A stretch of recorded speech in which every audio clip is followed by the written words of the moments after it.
Get him up! Two large men towered over the unfortunate man curled up on the ground. Mo and Tuck, the two henchmen Manny trusted most, as much as you can trust henchmen, grabbed each by the arm and roughly lifted the guy to a standing position. The man was unable to stand upright on his own, so he had to be held down. "Please, Manny," the guy said weakly. "It wasn't my fault at all. I would never rob you. You know me." Manny headed toward him. He walked with a steady stride, using the baseball bat in his hand as a walking stick. It rang across the concrete floor, echoing off the walls of the empty warehouse. As he approached the guy, he leaned over and stared intently into his eyes. Then, his trademark smirk appeared on his lips. In an almost friendly gesture, he patted the man on the cheek. "Donnie, Donnie, Donnie!" he said, as if he was overwhelmed with regret. "Here we are. Four guys who'd rather be anywhere right now. I know I had other plans. Lisa bought that little red license plate. You know. And get this. She took a friend with her." "Shit. What?" exclaimed Mo. The picture almost made him drop the poor guy. "I know, right?" said Manny, happily patting Mo on the shoulder. Then, addressing his target as if this was just a friendly conversation, he continued. "I mean, I had no idea she was bi. But between you and me, I think she just gets off on knowing she's about to get dumped. You know what I mean?" "Manny, please." "Anyway," said Manny, ignoring the man, "you can imagine why I'm not happy to see you now. My guys here probably had other things to do." Nodding his head to the second henchman, he asked, "What about you, Mo? Do you have any plans for today?" "Right." "What?" Trying to hide his irritation, Took said, "My name is Took. It's that Mo over there." Never mind. Damn henchman. He had just killed a setup. What did it matter what their names were? For the money he paid them, he should have named them Godzilla and King Kong. Turning again to the man in the center, aka Donnie, he said, "You've been working with me for, what, 3 years? I got you when my man Rick ended up behind bars. I thought you had what it took to run shit. That's what you told me. What exactly did you say?" "Manny." "That's right. You said I'd never regret giving you a chance. But ever since you got behind the wheel, I've regretted nothing. So far, 4 of my couriers have been robbed. Whoever did it somehow knew the exact time and the exact route. You said you would deal with it, and I let you do it. But now..." Manny stretched out his arms and turned around, as if visualizing the space around him. In doing so, he let the bat dangle between his fingers. "Look, I know I screwed up. I know you did, Manny. But I can fix it. Give me a couple weeks, and I promise you that. You know, I've known Rick for a while now," Manny said, interrupting him again, as if he was about to say something not important enough to listen to. "He's been like a brother to me. Ever since his dad died, we were really close. He was the only person I could trust. Rick knew how to get things done. When he was my right-hand man, I never had any problems like that. I never, not once, went into an empty warehouse. If someone was stupid enough to make an attempt on me, well, let's just say Rick made sure to teach them a good lesson. And believe me, when he was done, his class was made up of only honors students." 3 of the 4 men in the room laughed at this, as if they were a group of guys just talking non-stop. The only one not laughing was the one who was seconds away from losing control of his bodily functions. Manny said softly, "But for some reason you just can't follow through, Donnie. My name is losing respect. People are starting to think I'm weak, that they can take what's mine. I can't let that happen." "Manny, Manny, please!" exclaimed Donnie with a desperate plea. Manny took a few steps backward. Abruptly switching gears, he asked carelessly, "Do you like that shirt?" "What?" Swiping the bat off his neck, he stretched out his arms and struck a pose. "My shirt, the one I'm wearing. You like it?" Embarrassed, Donnie said, Yeah, I guess." Manny nodded in agreement, then said, "Me too. It cost almost $500 for a shirt." When I was growing up, I never thought I'd be able to spend that much on one article of clothing. He grinned to himself and stepped back against the wall. The three other men watched him strangely, perplexed as to what the hell was going on. As if to confirm Donnie's fears, he grinned and said, "After we paid so much money, it would be a shame to get blood all over everything. You know what I mean?" "So, Donnie, here's the dilemma I have regarding you. Maybe you can help me with it." Finally, he turned to the trembling man. "Either you're the most incompetent lieutenant I've ever had, or you're the smartest spy I've ever had." "What? Come on, man. You know I'm not a spy." Grinning, Manny shrugged and said, "Then it's just incompetence. Okay. Tell me who you're working with to steal my shit. We don't have to do the training. But if you keep hiding things from me..." "I'm not working with anyone." Manny lowered his head and shook it. Sighing, he said, "Okay. I guess we'll work on my swing then." "Manny, please. Please. I'm your cousin." Next chapter. Manny threw the bat into the trunk of the car. Manny rolled his eyes and asked, "What?" "You said you were just going to scare him." Manny hummed, pulling his gloves off his hands and throwing them in there as well. "That's what I did. To death. But..." Mo looked confused before he said slowly, "He was your cousin." "So?" The horror on Mo's face made Manny scoff. "See? That's some weak shit right there. That's why you'll never be in charge. You're too soft. Nobody's going to be afraid of you. You have to be like Stephen Curry to be respected for running shit." Tucker, the other henchman, saw an opportunity to suck it up and finally stop being a faceless chicken shit. "That's right, boss. You should be a superstar," he purred. Manny shook his head and muttered, "No, dumbass. You just have to be ready to shoot wherever you are." Manny reached into the trunk and pulled the car keys out of his dead cousin's pocket. Tossing them to Mo, he said, "You know what to do. Make an order to the butcher and then pick up the car. Let me know when it's ready." Whatever Donnie had done, he didn't deserve all of this. "Yo, Tuck!" called out Manny, snapping his fingers in front of his face. "You need me to give you a minute with him?" "No," said Mo, slamming the trunk shut. Walking over to the driver's seat, he shouted, "And my name is Mo." "Nobody cares. Do it." As the car's taillights disappeared around the corner, Manny pointed at the real Tuck. Your nose is tickling my ass. Can you pull it back for a while to clean all this shit up? And use more bleach. I don't want to end up on the ID channel." Tuck nodded and went to follow orders as well. Manny, left to himself, sighed tiredly and leaned against the wall. His lips pressed into a thin line and a look of remorse appeared on his face. "Damn it, Donnie. Why didn't you just tell me who the hell you were working with?" he thought, as his hands began to shake. All these emotions raging inside him were dangerous. Attachment makes people weak. Plenty of kings have found themselves facing the muzzle of a gun when making an emotional decision. With so many wanting to take his place, Manny couldn't afford to show weakness. Who cared if Donnie was his cousin? Donnie was too much of a burden. Whether he suffered from stunning incompetence or questionable loyalty, he had to go. And the fact that he was family made it even more urgent. People can't stab you in the back from afar. They have to be there for you. Right now, he had bigger problems.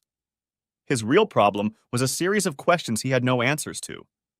How could $750,000 worth of drugs just disappear? Who had the ability to lift all that merchandise? Who would have the guts to steal from him? Who does he have to take down to make sure it doesn't happen again? And most importantly, how is he going to pay off the Colombians? At the thought of the Colombians waiting for their money, an icy shiver ran down his spine. The Sanchez family had a notorious reputation. They were ruthless businessmen. Ruthlessness was literally a business strategy for them. They weren't just at the top of the food chain. They hovered above it like satellites. They didn't deal with two things: late payments and weakness. The reason they had chosen Manny as their distributor was because he was as ruthless as they were. But at this point, Manny risked showing them both of his flaws. If he couldn't find his product or make those who robbed him suffer, the Colombians would lose faith in him. And if they lost faith, they wouldn't need him. When they fired a guy, they didn't send a pink slip or a final check to the house. One option was to literally set him on fire. Manny needed answers, and fast. An afternoon spent in the batting cage with his cousin was unproductive. What to do next? If only he had a good right-handed reliever to take over. But there was no one suitable. No one but Rick. His thoughts went back to the day he'd visited his longtime friend. Contrary to what he'd said, he hadn't gone there just to visit Rick. And no, he hadn't gone there for Tracy. No matter how beautiful she was, there was always someone even more beautiful. He'd cast her aside as soon as she'd ended things with him. Manny had actually gone there to see how Rick felt about returning to the family. Things hadn't been the same since Donnie had taken his place. The problem was that no one reacted to Donnie the way Rick did. There was something special about him that they reacted to. It was respect. They feared him, but they also respected him. Manny lost that when Rick left. Without respect, fear is empty and temporary. Screw Rick. To hell with his overly sensitive ass. How could he let some bitch come between them? After all they'd been through, he'd just severed a friendship over some woman. Yeah, Tracy was good, but he could find Rick a bitch 10 times better with one phone call. Hell, Rick could have his girl if he wanted. After all, she was bi now, apparently.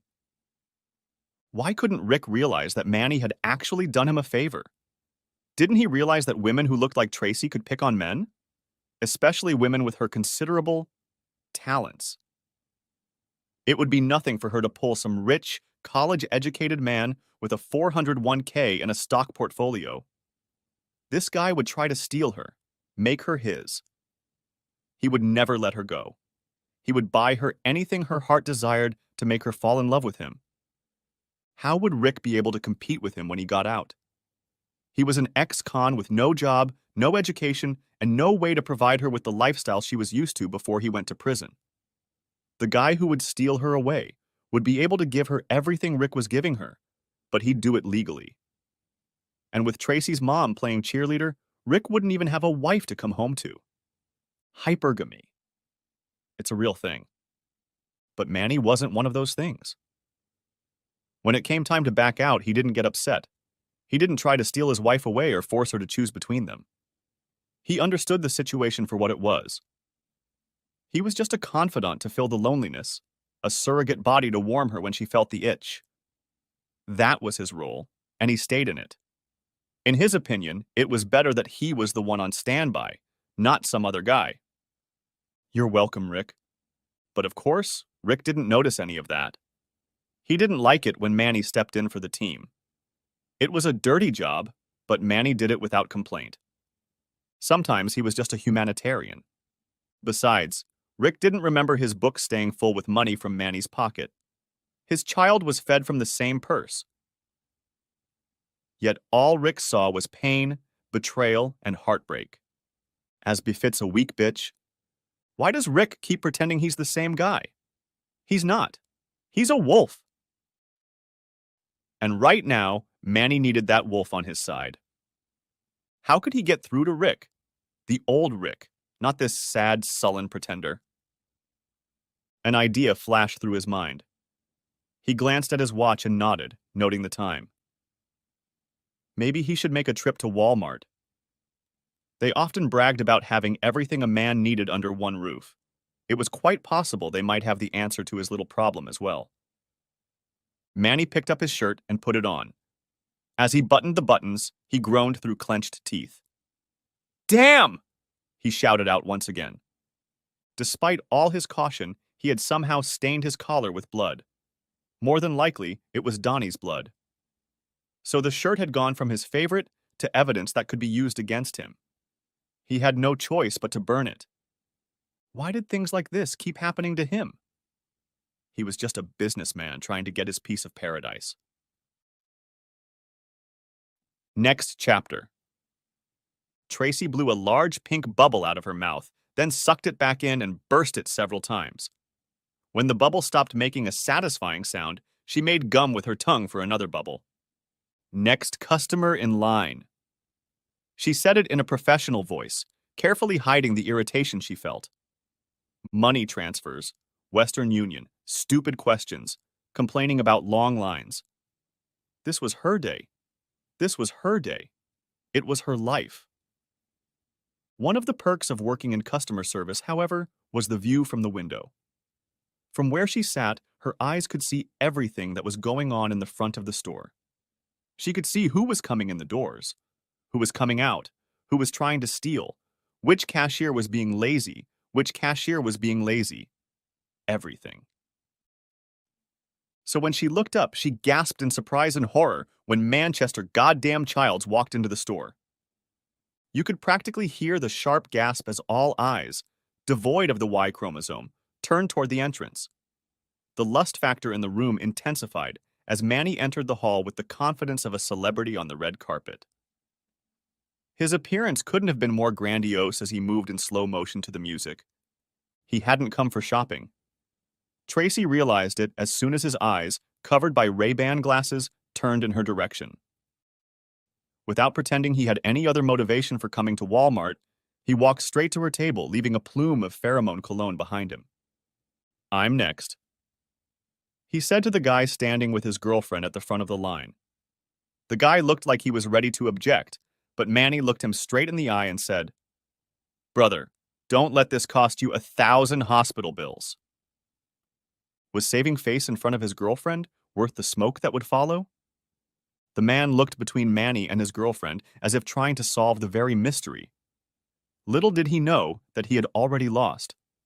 Because of his indecision, she was losing respect for him with every passing second. He finally resigned himself to defeat and lowered his eyes to the ground. The world is full of weaklings, thought Manny. He then looked at the girl curiously. When her eyes met his, he winked and nodded at her. She smiled back. When Tracy got free, he didn't even wait to be invited. He just walked up to her with a cheeky grin on his face. "Hi, Trace. Is there anything I can help you with, sir?" Tracy said it in her normal voice, as if it was no different than the 6 people he had just rudely spoken in front of. "Yes? In fact, you can help me in so many ways. Take a break so we can talk." Still ignoring him, she asked, "Do you need to send money, receive money, or get a money order?" He smirked again. He looked you in the eye as he spoke, as if every word out of his mouth was a challenge. It commanded respect and attention. Leaning his elbows on the counter, he said, "Oh, I definitely need to get money, but not from Western Union." Tracy sighed loudly, now no longer trying to hide her irritation. No longer pretending to be professional, she said, "Manny, I'm at work. You're holding up the line. What do you need?" He cast an indifferent glance over his shoulder at the angry men behind him, then returned his attention to Tracy. "You're not listening. I've already told you what I want. I want you to take a break so we can talk." Tracy leaned in close to him and, gritting her teeth, hissed in an angry whisper, "We're not talking anymore. We've had enough." Raising a hand to stop what was about to come out of her mouth, he said seriously, "Relax. That's not why I'm here. I actually need to talk to you." The humor returned to his voice as he added, "Well, in other words, other than you telling me how big my—" "Sylvia!" shouted Tracy, interrupting him. "I'm on a 15-minute break. Can you cover for me until I get back?" Sylvia's eyes darted between her and the suave guy who wasn't her husband. A slight condemnation read in them, but she still replied, "Sure, girl." Tracy angrily walked around the table, past Manny, and out of the store. She didn't even check to see if he was behind her. On the way out, Manny unlocked his cell phone and handed it to the girl in line. Completely ignoring the guy next to her, he said, "Put your number on there. I'll be back for it." With those words, he swept past her angry boyfriend as if the guy didn't matter. When he met Tracy on the street, he found that she wasn't so easy to ignore. She stormed over to him and screamed, "What the hell, Manny? What do you want me to do? Get a divorce!" Manny grinned, shaking his head. "I take it Rick is still pouting at us." No, us, Manny. There's you and there's me. We're two people who shouldn't have gotten involved." With a knowing smirk, he said, "You're not mad because you slept with me. You're mad that your husband found out about it." Tracy shoved him hard with both hands on his chest, but he barely moved. "Yes, I am angry. I'm angry about the whole damn thing. I'm pissed that my life is in the shit and you think this is some kind of joke. I thought you were supposed to be my friend."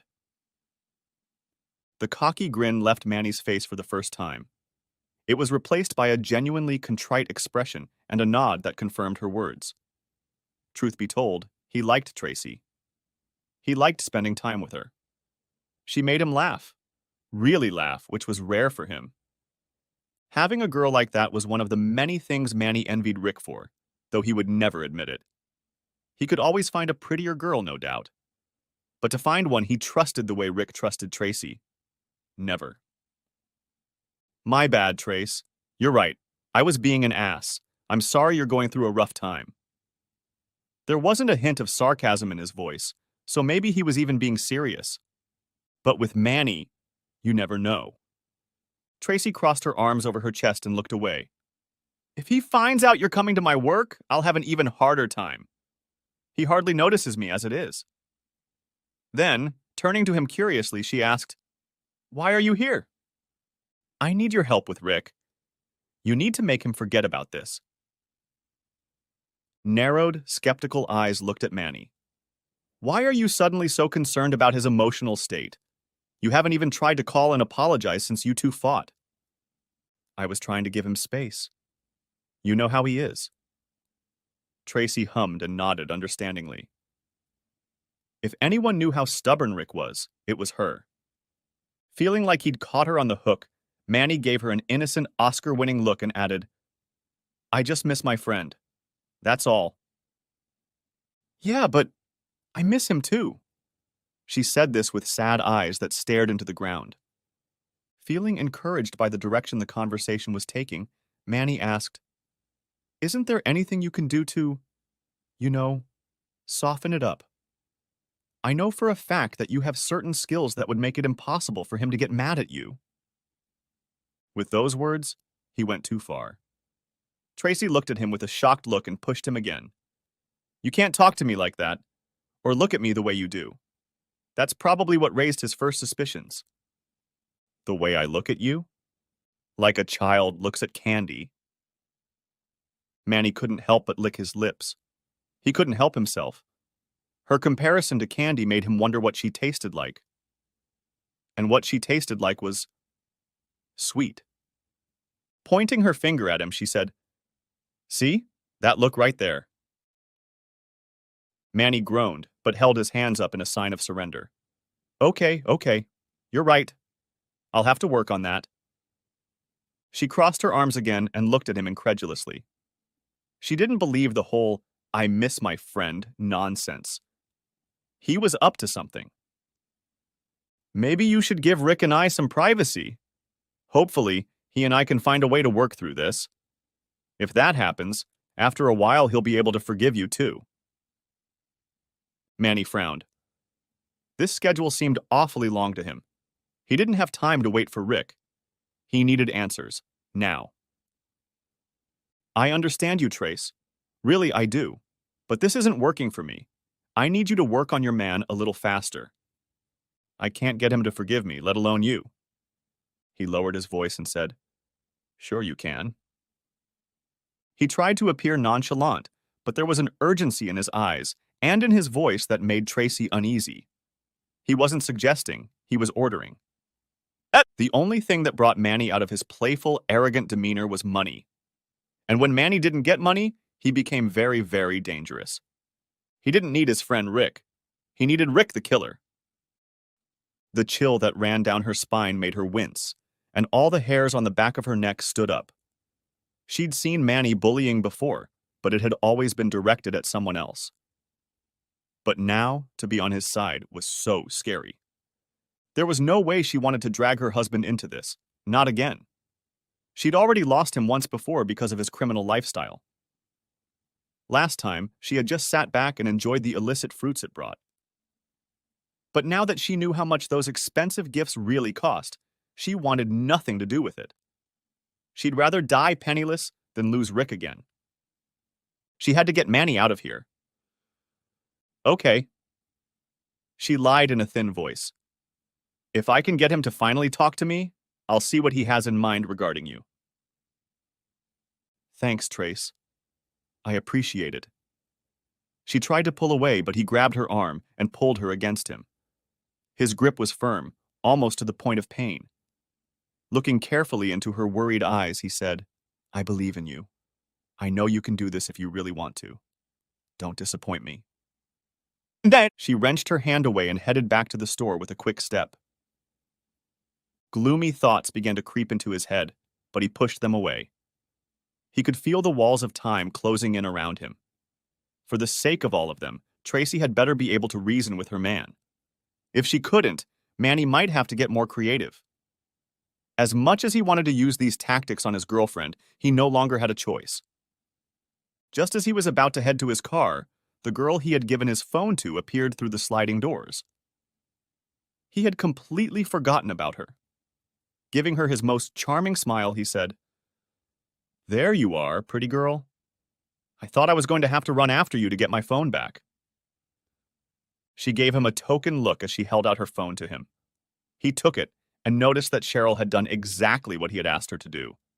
And he needed a pleasant distraction from the grim events of the day, so he asked her, Are you busy right now? She shook her head. Taking his keys out of his pocket, he pressed the button to unlock his Beamer. It beeped and flashed its headlights. She was clearly impressed. Next chapter. Tracy walked into the house on tired legs and closed the door behind her. She sighed, mentally trying to shake off the worries of the day. You'd think she was just tired from work, but she was dealing with completely different issues. She stopped when her gaze fell on her husband, who was sitting on the couch. He was sitting with Anya. They were both hunched over. That wasn't remarkable in itself. What was remarkable was what they were both doing. He was reading Anya's book, Frozen, to her. She was finally letting him touch her most prized possession. He was now officially part of the family. He was a daddy. Tracy felt like crying. Why couldn't she savor this moment? Why did she have to ruin it like this? Upon seeing her mother, Anya instantly flew off her father's lap. Her little feet raced across the floor towards her mother. When she saw Anya running towards her, she wiped away her tears of self-pity and smiled sincerely. She had that effect on people. An excited Tracy picked up her squealing daughter in her arms. Hi, she said. For a moment, she forgot about rude customers, pushy managers, judgmental coworkers, and of course, Manchester Childs. Her vacation was short-lived, however. Reality returned to her as her eyes met her husband's for a moment. For a few seconds, he stared at her and then looked away. Trying to engage him in conversation, Tracy asked hopefully, How did you get Anya away from the babysitter? I'm her father, he replied emphatically. I didn't have any interviews today and needed a break from resumes and job searching, so I came to pick her up so we could spend time together. At least he was talking to her. That was something. She'd almost forgotten the sound of his voice. As warmly as possible, she said, Thank you. You saved me a trip. He only hummed in response. And just like that, the Cold War was on. Really, Rick? Still? She asked with annoyance. The seconds became quiet and awkward as she stood there, giving him a chance to say something. Anything. I love you. I hate you. Eat shit. I can't live without you. I'm divorced from your cheating. Anything but that damned silence. But he didn't say anything, just like he hadn't said anything for the past month. He just sat stone-faced, staring at something extremely interesting on the far wall. You know what? Screw this! She spat angrily. On the contrary, she gently set Anya on the floor. The girl, in turn, ran back to the lap she'd abandoned so Daddy could finish reading the book. Tracy, eyes flashing, rushed toward her room. Her hand grasped the doorknob, but she didn't turn it. She just stopped, as if in indecision. Turning her head back towards the living room, she said, "By the way, Manny showed up at my work." Rick's eyes flashed with anger. She laughed incredulously. "Oh, now you want to look at me. Once I mention Manny, I'll finally be worthy of your attention." His eyes drooped again. He growled and shook his head. "I bet that was fun." "Did you enjoy spending time with your boyfriend?" he asked caustically. Tracy walked back into the living room. In a voice trembling with excitement, she said, "No, it wasn't fun, asshole. That was scary. He didn't come there to see me. He was asking about you." Now she really had his attention. He sat Anya down on the couch next to him and stood up. "What did he want?" he asked, for the first time really looking at her. She was scared. He could see it in her face. Whatever Manny had done or said, she was clearly shaken. Tracy rubbed the hand that Manny had grabbed her by. She thought she could still feel his fingers against her skin. "He wanted me to make you forgive him." "Why?" he asked with a sneer. Throwing her hands up in the air, she exclaimed, "I don't know, Rick, but he didn't say he was giving me a choice." Rick became even more alarmed and asked, "What do you mean?" Tracy put her arms around her shoulders and shook her head as if trying to get rid of the feeling he had left in her. "He wasn't asking me. He was telling me, almost ordering me to make you talk to him. She didn't know how to explain what he made her feel. Not that he cared. So she sighed, threw her hands up in the air and said, "You know what? Never mind." She tried to walk away, but just like with Manny, Rick grabbed her arm to stop her. But unlike Manny, Rick's grip was soft and gentle. So the difference between the two men couldn't have been more stark. "Did he threaten you?" he asked with genuine concern in his eyes. Tracy shook her head and wiped her nose. "Not in so many words, but—" Rick nodded. Manny didn't have to voice his threats. People just knew that "or else" was meant silently. Despite his anger and frustration with her, she was still his wife. His love for her made him protect her automatically. He would never hurt her or let anyone else.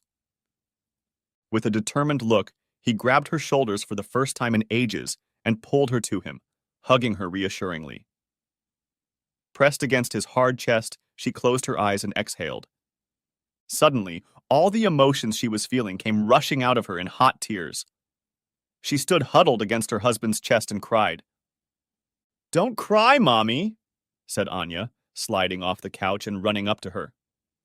As Daddy hugged Mommy, she wrapped her little arms around her leg. "Daddy and I are going to make you feel better." This only made her cry harder. The intense sobs made her body shake. She wrapped her arms around him, trying to hold herself together. "I'm so sorry, baby. I'm so sorry," she repeated over and over between sobs. Rick didn't respond. He couldn't. Right now, he needed to shut himself off from all of this. His need to protect her didn't mean forgiving her betrayal. Perhaps the time for such a conversation had come. Perhaps it had already passed, but he needed to wait a little longer. He had more important things on his mind right now. Manchester goddamn Childs. Rick had made him a promise about Tracy and Anya. Everyone knew and admired Rick. He was a man of his word. He refused to be a man who didn't keep his promises, even if they were in the form of threats. Resting his chin on her forehead, he whispered, "Don't worry, I'll take care of it. Manny won't bother you anymore." She immediately stopped crying and recoiled from him. She knew that tone of voice. She knew what it meant. "No! No!" she screamed, pushing him in the chest with her finger. "You won't do what I think you're going to do!" In a deadly even voice, he said, I'm just going to talk to Mr. Childs about the fact that he threatened my wife. And what are you going to tell him? His eyes were full of determination. In the same calm tone, he replied, enough to get my point across. How much or little I say is up to him. Oh shit. He was going to kill him. Tracy's first instinct was panic. She couldn't lose him, not again. If he went to prison again, especially for murder, 4 years would be a mere park pass compared to what he'd get. Praying she still had some influence left to calm his inner demon, she softened her voice and looked him in the eye. Rick, kid, I need you to stay away from Manny. He's not worth it. You're doing so well. You're trying to get a job, you're a great dad to Anya, and you're staying out of trouble. But Manny? Manny what? She paused, trying to find a way to articulate what she wanted to say.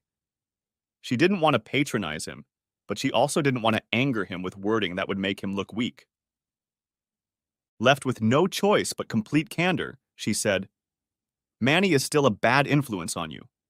Even if you hate him, he has the power to make you the worst version of yourself. He came to me for a reason. He knows what buttons to push to get you to do what he wants. He let go of her and turned away, a growl escaping his throat. He didn't like that she thought so highly of her lover. Cindy, he's not smarter than me, if that's what you're implying. I'm not smarter, she said quickly. But you're out of your mind when it comes to him. He'll use it against you.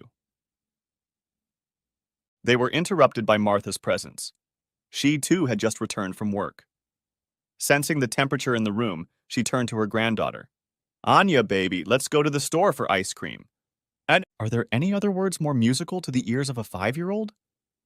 As Martha put on her coat, Tracy looked her mother in the eye. An unspoken message of gratitude passed between them. Aloud, Martha said, It seems the store on the next street over is out of ice cream, so I'll have to drive across town. We might be delayed.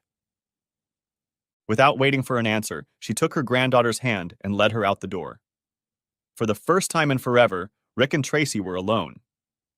Rick, please promise me that... You seduced Manny? He suddenly interrupted. That was it. Tracy felt as if she'd been whiplashed by the surprise, and she was stunned into silence. What? Rick didn't want to talk about it now, but he couldn't put it off any longer. The questions that had been burning inside him began to come out like vomit. He took a step closer to her. It wasn't threatening or intimidating, just purposeful. As he moved closer, she saw the irreparable pain in his twinkling eyes. The pain was so deep that she almost lost herself in it. When you went to Manny's house that first night, did you intend to get busy? It was a turning point. Tracy felt the weight of that question as if it pressed against her skin. She knew her husband. She knew how important trust and loyalty were to him. She'd failed at the latter. Lying to him now would only cause her to lose the former. After that, there would be no going back for them. She couldn't look into his eyes anymore. There was so much pain in them. And she knew that telling him now would only make it worse. But she promised herself that if he spoke to her again, she wouldn't betray his trust again. Lowering her eyes, she nodded and replied, Yes. After a moment's pause to recover from the punch to her stomach, he asked, Did you like it? Another nod. Yes. Anger flared in his nostrils. Of course, he knew the answers to these questions before he even asked them. He'd spent all his free time analyzing and overanalyzing that conversation with Manny. And yet he was somehow unprepared to hear that 3-letter word. It started coming out of him all at once. There were too many emotions to digest. He did the only thing he could at that moment. He pointed them at her and fired.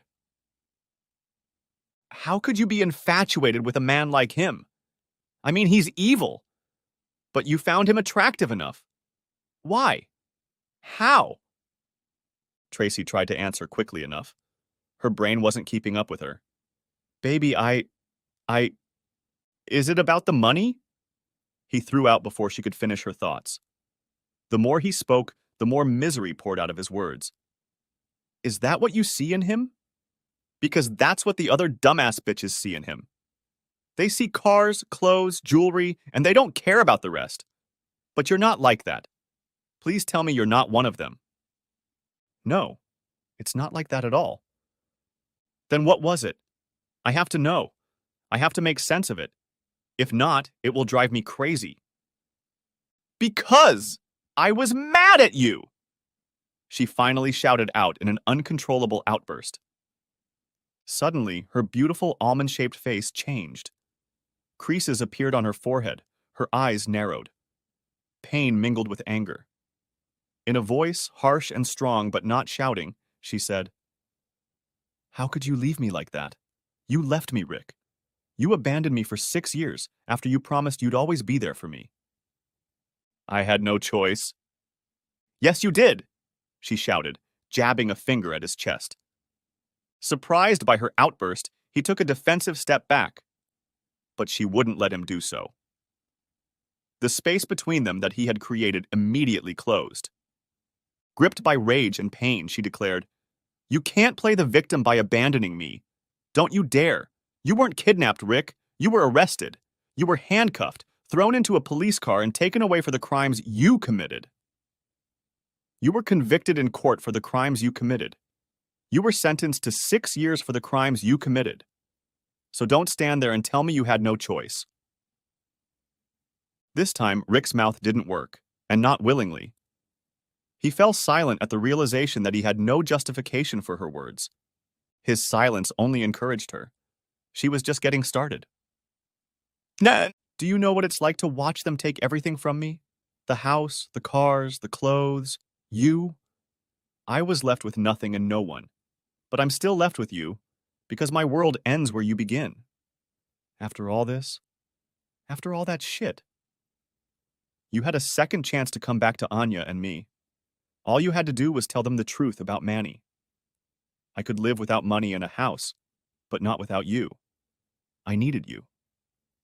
So what did you do? She threw her hands up in the air and shook her head. You decided to leave us unprotected, knowing how long they tried to take you away from us so you could protect him.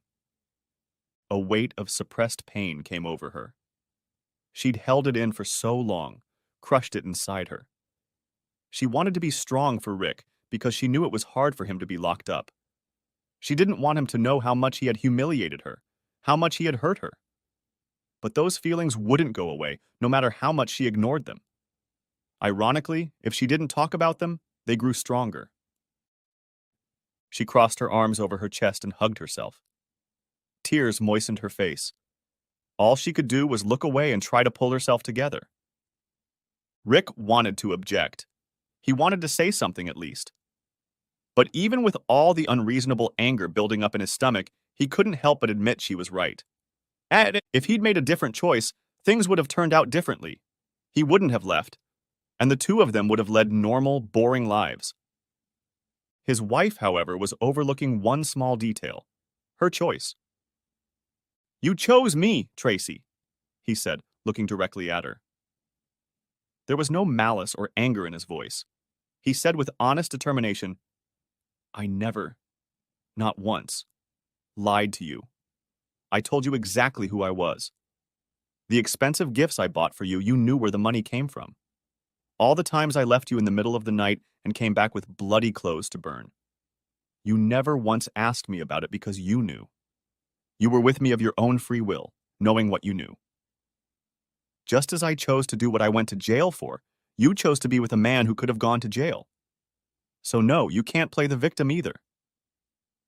Tracy looked like she was preparing to retort, but her mouth slammed shut. Deja vu flashed through her mind, because that was exactly what her mother had said over and over again. It was only now that she felt her mother was actually speaking. None of them were victims, at least not guiltlessly. Their fates depended on each other's choices, but it always started with their own. Battle fatigue came over them both. Seconds passed, and a contemplative silence fell between them. Both were lost in the mazes of their own thoughts. Her gaze was fixed straight ahead, as if she were looking through him. He, in turn, was staring at the floor in front of him. The silence was broken by Tracy. Sighing, she said, "You know what, Rick? You're right. I've blamed you for my humiliation for a long time, but the truth is, it was my own choices that led me to this. I chose to stand by you no matter what anyone said in the courtroom. I chose that, and I'm going to have to live with it. But you know what?" She looked him straight in the eyes. There was a fiery determination in them, like she owned her world. Rick's heart pounded in his chest, and he felt anger overwhelm him. She's going to leave me. I've taken her too far.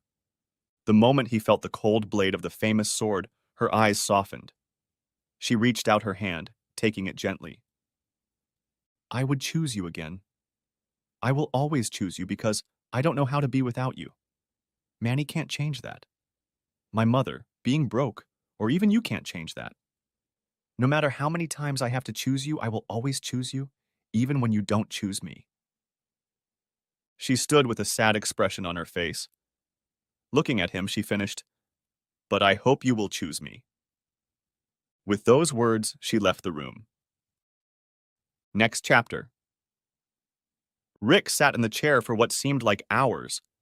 Thoughts and feelings fought for dominance within him. Tracy's words hit him with the force of a cyclone. "Pick me." She'd been right about that. He hadn't chosen her. He chose his street honor over her. He chose his reputation. He didn't want to be known as a snitch, no matter what it cost him. It cost him his wife and kid.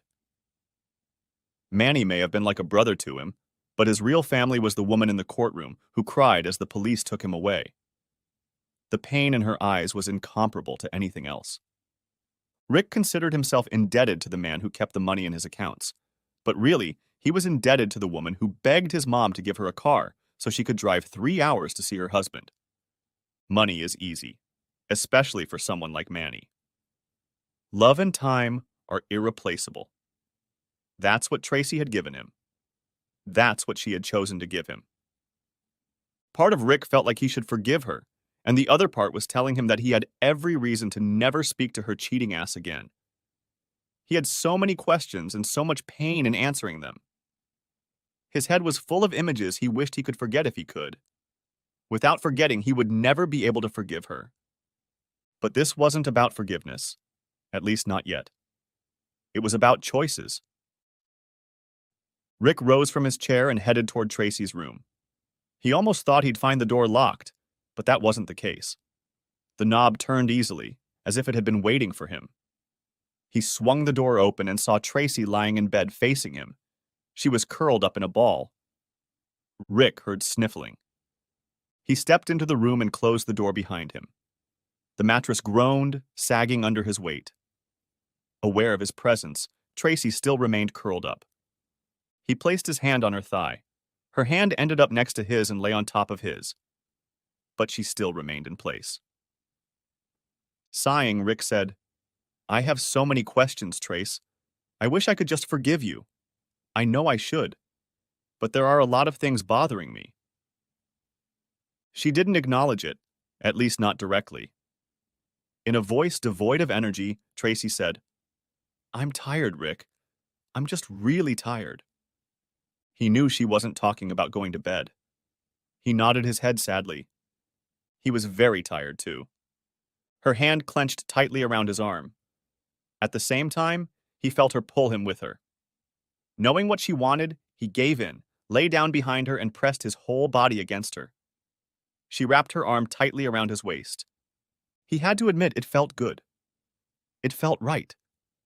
After a moment, he finally broke the silence and said, "I choose you, Tracy, but I'm not sure I have the strength to forgive you. At least not yet." She brought his hand to her lips and kissed the back of it. Then, in a husky voice, almost a whisper, she said, "It's a start. I agree." There were so many questions swirling in his mind, so many concerns. But like she said, he was tired. They would return to this conversation later. Then he would ask the hard questions. But right now, he just needed to hold her. Next chapter. Rick felt a tap on his shoulder. He woke up abruptly and turned to see his mother-in-law looking at him. Sleeping next to him in his arms was Tracy. Until that moment, he hadn't even realized he'd dozed off. Wow, he was really tired. "Hi, Martha. How are you?" he asked in a half-asleep voice. Martha had to hide a satisfied smile as she looked at the two of them.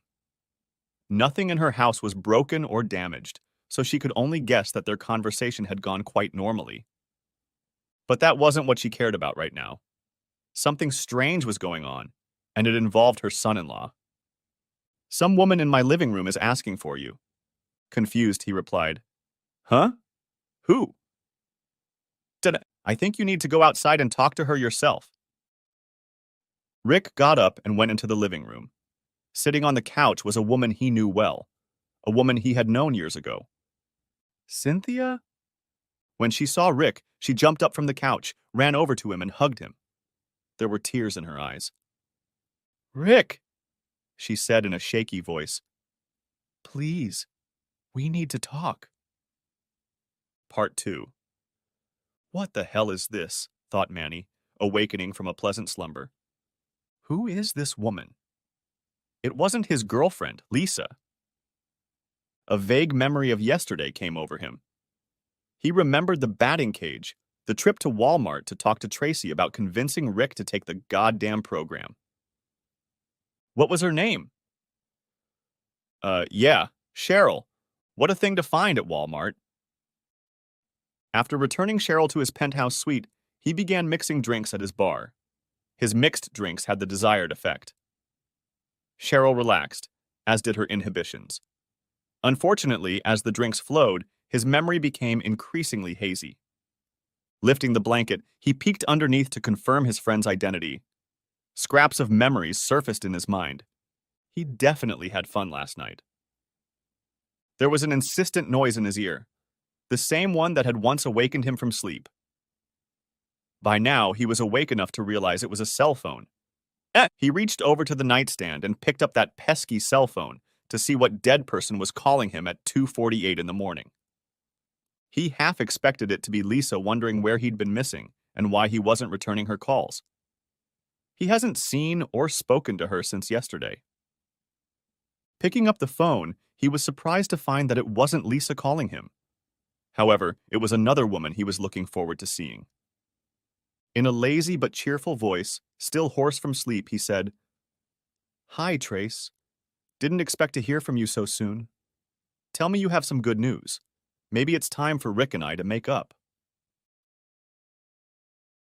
There was silence on the line for a few seconds, so much so that Manny thought she had dialed it. Then a deep voice, not Tracy's, said, "Yes, it's time. I'll meet you at your warehouse. Come alone. I'll be there in 30 minutes. Click. A beep. Oh shit. Derek. Manny's heart began to race. Droplets of sweat beaded on his forehead. Was he nervous? Why would he be nervous? After all, this was exactly what he wanted, to provoke him into a meeting. It seemed his little visit to his former lover had been a success. And yet it was freaking Derek. He was unpredictable. Which Derek would show up? Would he see the wolf or the sad puppy he'd been pretending to be all along? Manny already knew the answer. After all, he'd indirectly threatened the man's wife. Making up was the last thing on the agenda. However, the fact that Rick had shown up at all was good news. Rick he could handle. No problem. There wasn't a man in the world who didn't walk on water that could instill fear in Manny's heart. But just in case. Picking up the phone again, he dialed another number. When the guy picked up, Manny said, "Yo, Mo, guess who just called me?" "What time is it?" Mo yawned sleepily in his ear. "It's showtime. I just got a call from Rick. He wants to meet at the warehouse. I need you to get up and drive there." Then, after thinking for a moment, he added, "And take Tuck with you." A hesitant pause hung on the line before Mo moaned and said, "Manny, it's about 3 o'clock in the morning." So? So, after I took Donnie to the butcher and took care of his evidence car, I had to go back and help Tuck clean out the warehouse. We didn't finish until late afternoon. What's your point? Lowering his voice, he said, Come on, man. Me and my girlfriend just spent the night, you know? Manny sat up on the bed and, looking straight ahead, asked threateningly, Mo, what does all this shit have to do with what I just asked you to do? Drop the case and get your ass over there. A groan sounded on the other end, after which he said, Okay, I'll be there in about 45 minutes. 30. We both know it won't take you that long. At that, Manny ended the conversation and tossed the phone on the bed. Irrational irritation swept over him, leaving a foul taste in his mouth. Damn henchman. Maybe it was time to weed out the entire staff and start over. What happened to the days when people just did what they were supposed to do and didn't whine about it? These people seem to have forgotten who he is. First, Donnie had the nerve to steal from him, maybe, and now his minions feel comfortable enough to question him when he gives orders? The Colombians would be so disappointed to see this. When Manny pulled up in front of the house, Mo and Tucker were already waiting for him. Their shared headlights illuminated the dark space in front of them. Manny looked around, trying to find any sign of Rick, but saw only his team. And he turned off the engine and carefully got out of the car. Following his example, Mo and Tuck got out of the car as well. The trio of men met in front of their cars, turning their heads to survey their surroundings. Do you see him? Asked Manny, trying not to give away the nervousness in his voice. No.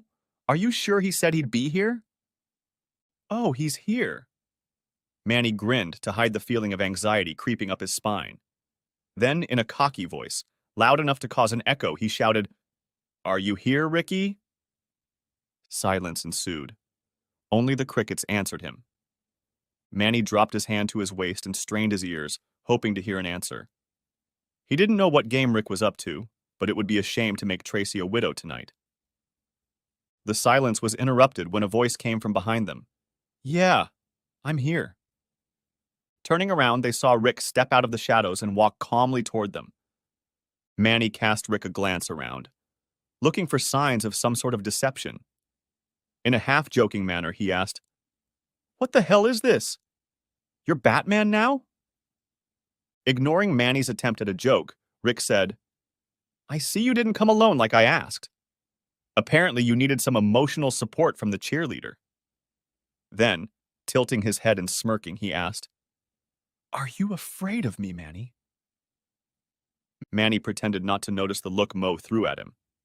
Instead, he chuckled carelessly, as if his heart wasn't like a horse's feet hitting the ground at full gallop.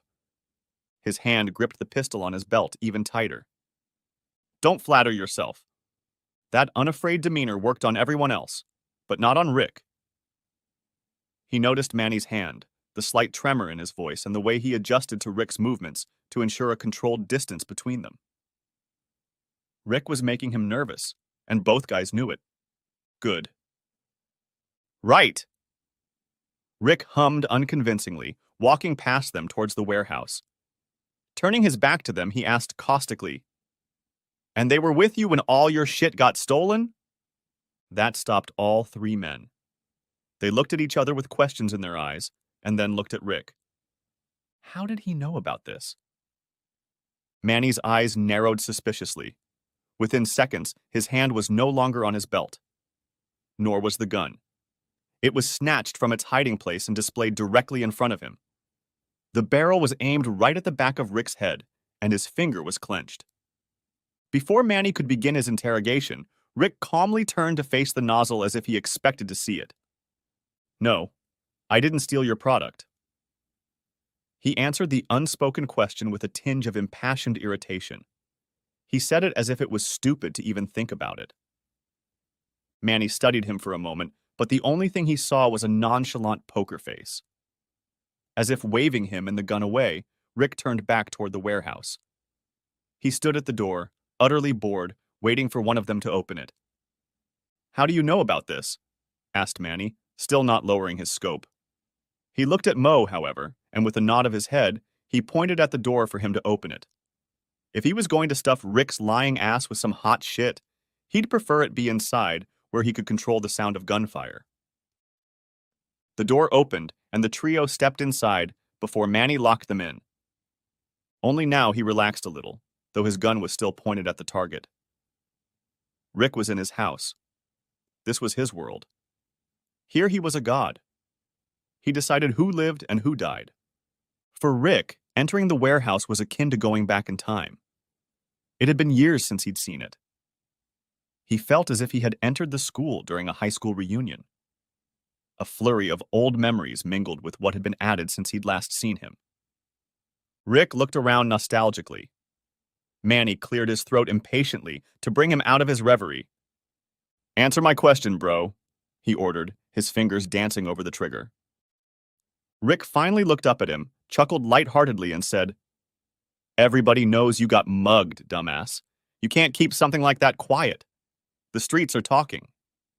Then, with a knowing grin, he asked, "Do the Colombians know about it yet?" Manny didn't answer, but he didn't need to. It was a rhetorical question anyway. The two of them knew how it all worked. The Sanchez family had so many eyes and ears on the streets that they could be considered omnipotent. Time, at least in Manny's case, was borrowed from an evil loan shark. The desperation in Manny's demeanor was obvious, even underneath all the bravado. Rick cast a glance at his poor minions. They stood, trying to look cool and intimidating.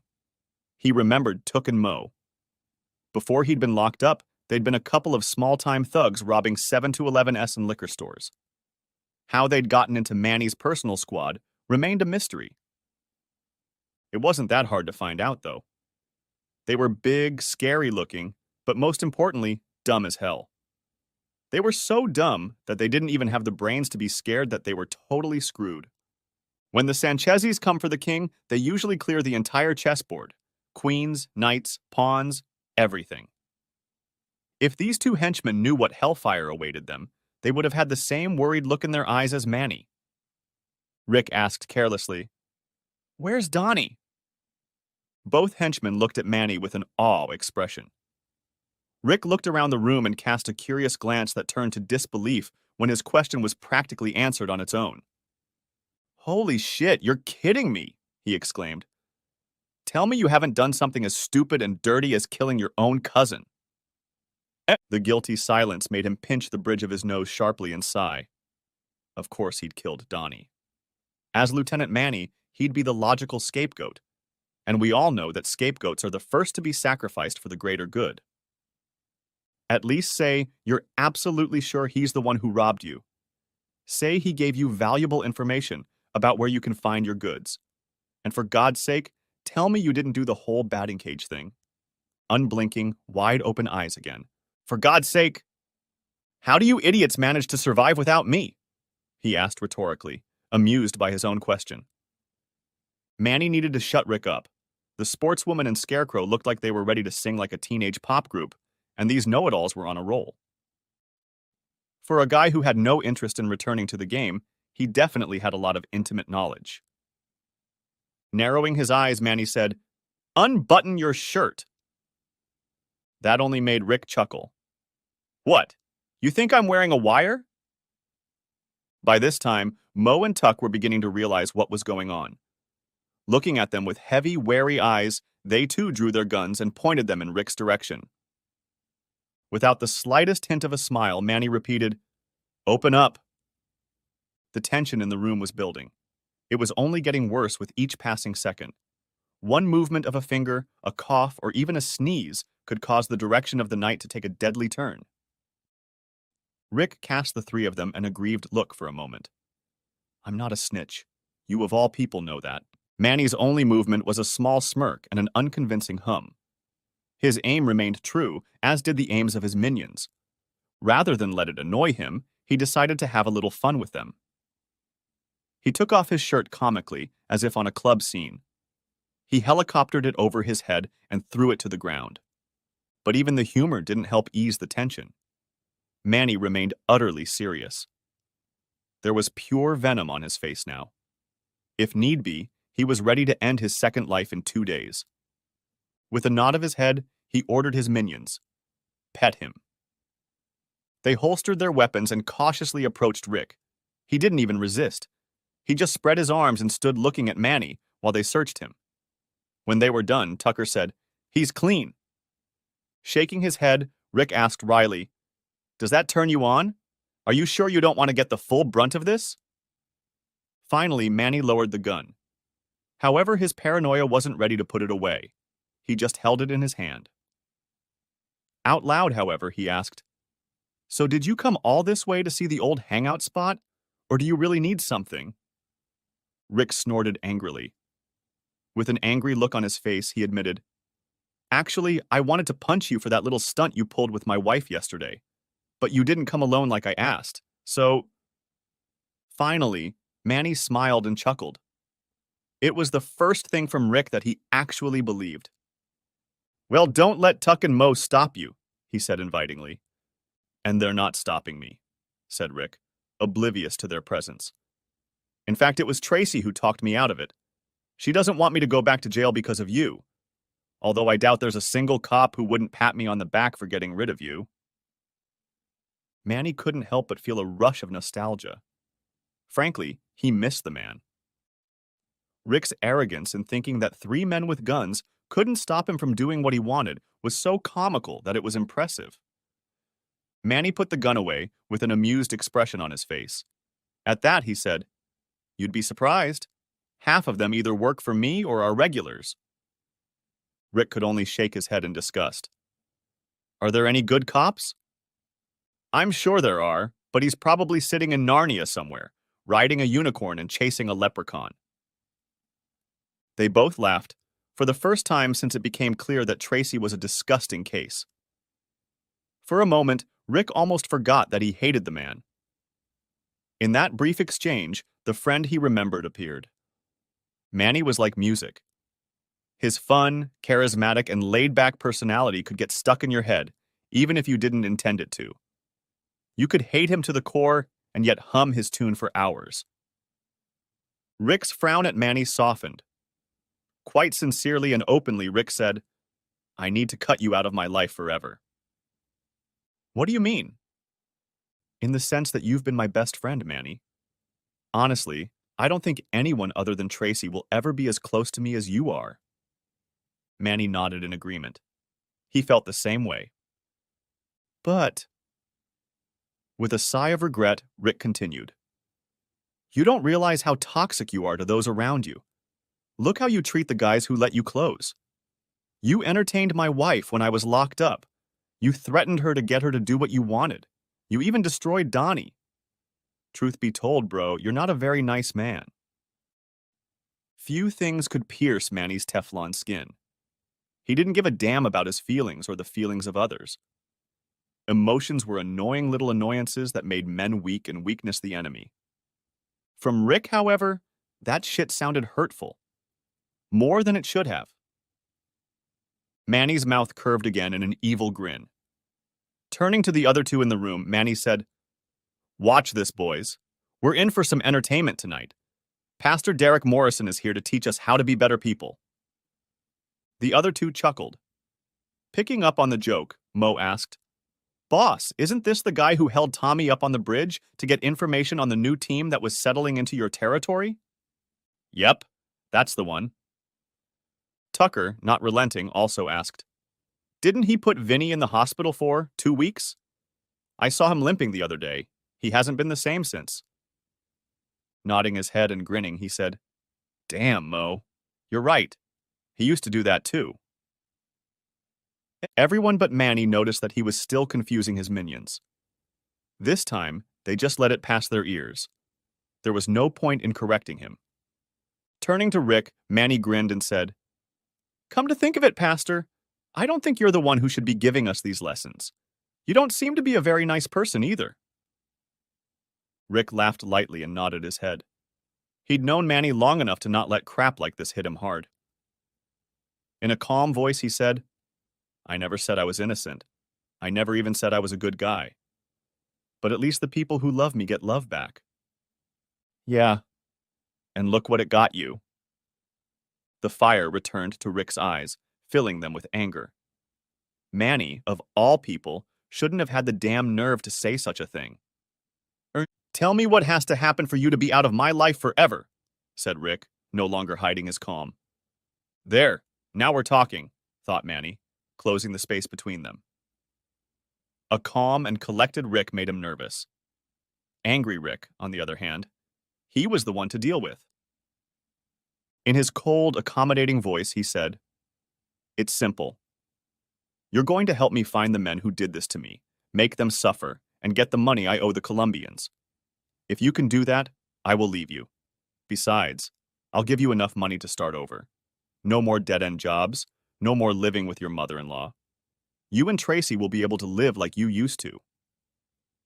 "All I'll have to do is sell my soul," said Rick, more to himself than to anyone else.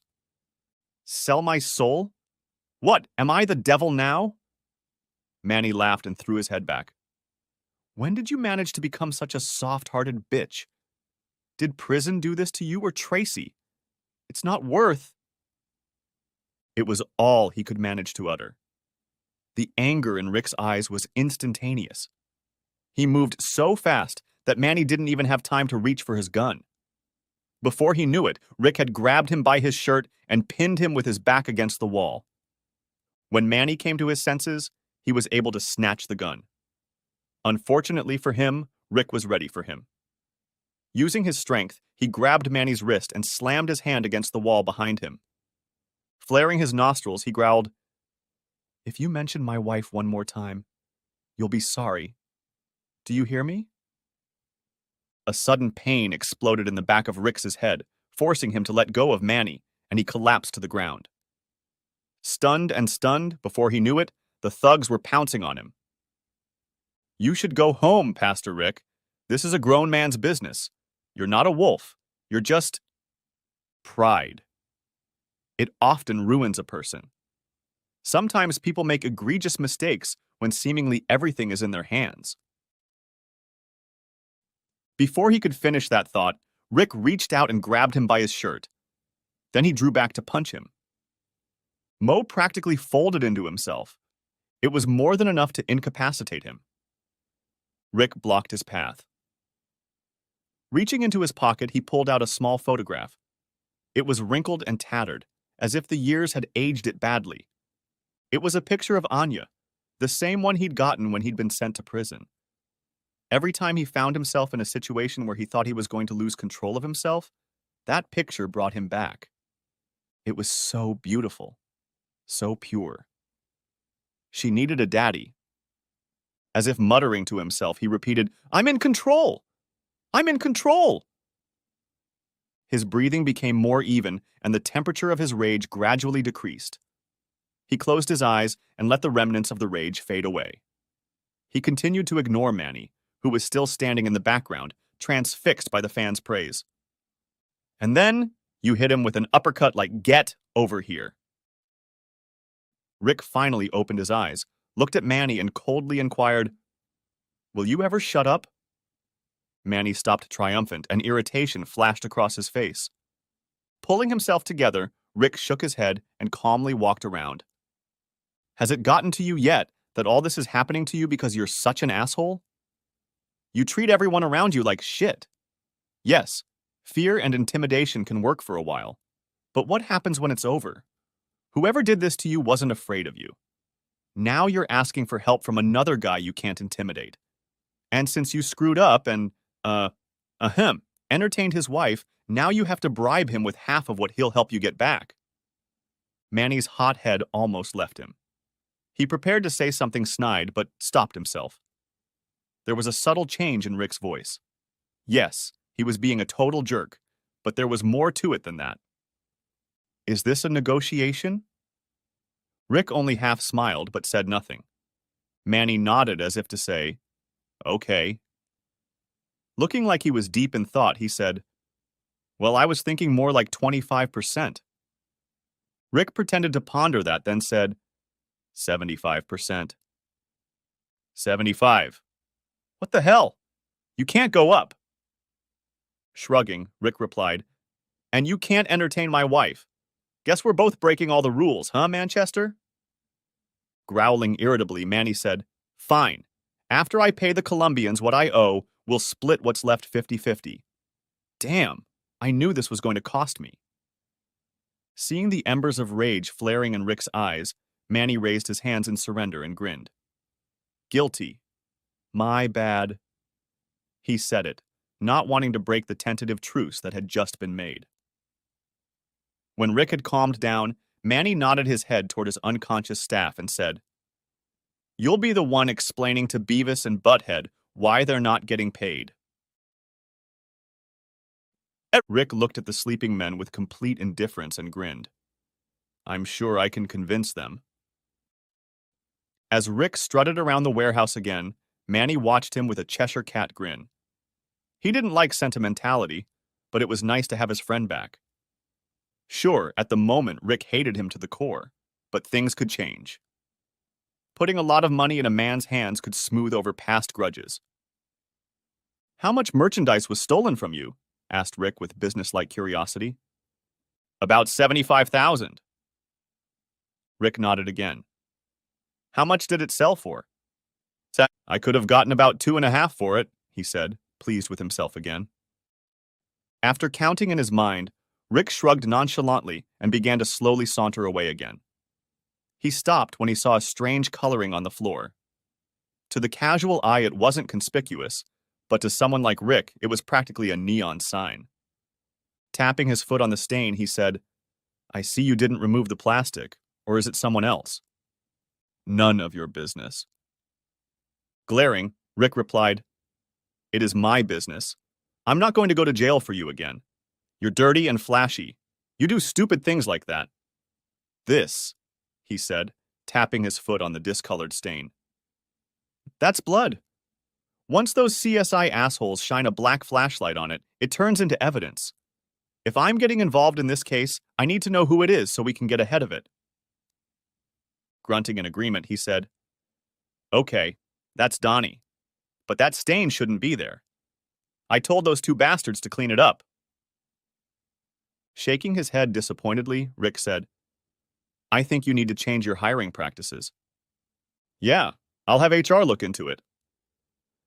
Pinching himself on the bridge of his nose, Rick sighed and said, "At least tell me you got rid of the evidence yourself instead of entrusting it to one of those two." "Dude, screw you!" spat out a panting Mo, finally waking up from his slumber. He got to his feet, albeit a little wobbly. Rising to his feet, he looked at Rick and said, "You got me. Boss, please let me off this bastard. Please!" Manny chuckled and looked him over from head to toe, almost like a referee trying to assess a boxer after a knockout. "Are you sure you want a second round, Rocky?" Mo's self-esteem visibly faded as his boss laughed at him like he was nothing. With anger boiling in his eyes, he practically begged, "Just give me the word, Manny." "Easy, little Tay," said Rick, dismissively waving him away. "Why don't you go upstairs and play while the adults talk?" "Bastard, Mo tried to lunge at Rick, who didn't even flinch. He was stopped by Manny, who stepped between them. Manny pushed him away with an annoyed expression on his face. "Damn, dude!" yelled Manny. "Sit your ass down, Mo. We're trying to talk business here. How about instead of begging for another ass whipping, you go wake up your little brother?" Looking like a grounded child, he pointed at Rick's smug grin and said, "This ain't over, bitch. We're going to finish this." "It's a date," said Rick, and kissed him. As Mo walked away to his partner, Rick looked at Manny with bored desperation and repeated, "Please tell me you got rid of the evidence yourself." With a guilty look, he shook his head. When Rick groaned, Manny felt the need to protect himself, and by extension, his boys. "You can relax," he said quickly. "The bat is at the bottom of the river in the trunk of Donnie's car. And Donnie. Butcher took care of it." Still looking unconvinced, Rick asked, "Is that what you know, or what he told you?" By this time, Mo had woken Tuck up. He had been listening the whole time and was getting more furious by the second. Intervening in the conversation, he said, "In case you haven't noticed, we're all doing fine without you. The boss drives a Beamer and I drive a Rover. He lives in a penthouse. What about me? I live in a condo. So does Tuck. And you live in your mommy's house and take the bus. Manny may think you're crap, but all I see is a wimp living off the reputation of what he used to do." That made Manny look at Rick curiously, as if to ask, "What are you going to do about it?" As dumb as Mo was, he made some valid points. No, of course, the fact that he made those considerations after he'd been knocked the hell out was just as valid. Rick didn't say anything back, just smiled. Then, out of the blue, he said, "You know what, guys? I think I've had enough. I've got everything I need." "Maybe you're right, Mo. Maybe I should just go home, put my feet up, put on some music, and eat some asparagus." "Asparagus?" asked Manny with a chuckle. "Is that what they fed you in prison?" With a sly, "I know something you don't," smile, Rick replied, "No, not when I was there. Let me know if they change that." "What?" Leaning closer, Rick whispered quietly, "You should have gone full Monty." No sooner had confusion turned to understanding than a loud bang drew their attention to the door. Shocked, horror-filled eyes stared helplessly at the swarm of SWAT teams rushing inside. The only one not surprised was Rick. "Everybody on the floor now!" shouted the patrolman. As Mo and Tuck carried out the order, he and Manny locked gazes. Rick watched the hurt look in his loyal friend's eyes turn to seething rage. Then Manny looked to the floor, to where his gun lay. Knowing Manny, Rick realized what was going to happen next before everyone else in the room did. "Blaze of glory? Not today. You're not getting off that easy." Before Manny could jump down and reach for it, Rick rushed past and tossed it aside.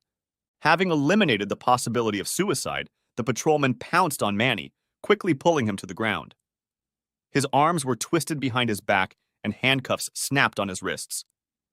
Out of the sea of guns came a plainclothes detective wearing a bulletproof vest over his shirt. As the resisting and swearing Manny was roughly lifted to his feet, the two men exchanged glances, after which the policeman smiled and said, "Manchester Childs, I am pleased to report that you, sir, are under arrest." With false bravado, Manny said caustically, "That's harassment, pig. Haven't we done this song and dance before? What do you think you have on me?" The grin of the cat that ate the canary appeared on the detective's face. "Well, let's see. First, you admit to getting $750,000 worth of drugs with the intention of selling them for $2.5 million. You know, because you're a wide-open guy? Besides, we have—" The detective's smile grew even wider as he looked at the spot where Rick's foot was tapping. Glancing back at Manny, he finished, "The murder of Donald Childs. And now, thanks to your big mouth, we know where to find the evidence." He looked at Rick, who nodded his head and added, "And if memory serves me correctly, I'm pretty sure you'll find the weapon in that room over there." "Rick, you're a goddamn snitch. You have the right to remain silent. You have the right to an attorney. I will destroy you. Do you hear me? Anything you say can and will be used against you in a court of law." Rick shook his head mockingly in Manny's direction. If ever there was a time to shut up, now would be the time. Manny, seized by irrational rage, lunged at Rick. Since his hands were tied behind his back, he lunged at him headfirst like a bull. The only thing he accomplished was to be pummeled to the ground again by the three guys. They weren't gentle either. He landed face down on the cold, hard, unforgiving floor. Mo and Tuck's handcuffs weren't nearly as dramatic. They had fully submitted to the cops, knowing that any resistance could end fatally. True to form, they managed to cast a furious glance at the snitch. Rick waved at Mo as he and his partner were led out the door. The detective gave Rick a look that was hard to decipher and held out his hand. "I didn't think I'd say this to you, Mr. Morrison, but good for you." Rick shrugged, accepting the handshake. "Yeah, but I never thought I'd be shaking hands with a cop. Life is full of surprises, detective." "It is." The detective nodded. "I have to admit, you had us worried for a second. We almost rushed in there ahead of time when things went south, but we heard you say you were in control, so we backed off and waited until we heard the safe word. Frankly, I was wondering how you were going to use the word asparagus to make it sound casual." Rick chuckled and nodded. "Yeah, but I'm not sure I succeeded. I hate asparagus." The detective threw another strange look at Rick, especially coming from a police officer. This time, Rick realized what it was in the detective's eyes. It was respect. You know, there are officers who have been on the force for years and can't stay calm like you. You had a gun pointed at you. You were being jumped on, and the guy was trying to use every soft spot he knew. Yes, you were a bit confused, but you still managed to get him and one of his men to fully acknowledge you. What you accomplished tonight is impressive. Nodding gratefully, he added, in another life, you would have made a great negotiator. Yes, in another life, far from this one. No offense, but I like cops about as much as I like asparagus. The detective gave him one last friendly pat on the arm before walking away. Over his shoulder, he shouted, "There are still some good cops left, Mr. Morrison. We can't all transfer to Narnia." "I'll have to take your word for it." Rick took a deep breath and looked around the warehouse one last time. If he never saw this place again, it would be too soon. With those words, Rick headed for the exit. He walked past the SWAT team, the forensics team, and the flashing lights of dozens of police cars that flashed across the sky. He found the car he was looking for, opened the passenger door, and got in. Officer Giuliani looked at him with a proud expression on his face. Then he patted him on the shoulder and asked, "How you feeling, kid?" For some reason, Rick thought he was going to feel like a winner. He had won. He had beaten Manny at his own game. But for some reason, he didn't feel good. He felt like a snitch. He answered that question honestly, leaning back against the headrest with a sad sigh. The policeman nodded, took a sip of his coffee, and put it back in the tray. Calming down, he said, "Whether you realize it or not, what you did here was incredible. I was surprised when you called me and told me you were willing to do the right thing about Manchester, but I wasn't shocked in the slightest. You are one of the rare people out of prison for the crimes you committed. You genuinely want to rehabilitate yourself and become a better person, even if it means giving up easy money. It's people like you that give me hope and keep me at this table. Thank you for that, kid." Looking up at him, Rick sighed uncertainly. He looked exhausted, as if his whole soul was tired. Throwing another glance at the chaos outside the window, he said, "If it's all the same to you, Officer Giuliani, I'd like to go home. I need to see my wife." The policeman nodded understandingly. "I understand. As soon as you get them to take the microphone off you, I'll get you home." Rick nodded gratefully, got out of the car, and went in search of the detective. Next chapter. When Rick reached home, sunlight was streaming into the living room through the blinds. He tried to slip quietly through the front door without waking anyone, but Cynthia barely had time to close her eyes. She was lying on the couch in a shallow sleep, and her eyes opened as soon as she heard movement. She didn't know what she expected to see. Her heart had yet to accept that her husband might be dead. Could he just be on the run and hiding from Manny? Donnie was so smart. He wouldn't go out with a psycho like Manchester, knowing he wanted to kill him, without a backup plan. But the look on Rick's face when he caught her gaze was not good. It was sympathetic. "Did you find him?" she asked with hope in her voice. "Damn." Rick sighed as if searching for the right words, then explained, "When I left here last night, I went to see my probation officer. He knows the cop who's investigating Manny." Cynthia gasped in horror. "What the hell? You went to the cops?" "Yeah, I had to." She jumped up from the couch and screamed, "I asked you to go and talk to Manny about Donnie, not the damn cops. Oh my God, this is bad. This is bad. If they search the house, Donnie's definitely gone.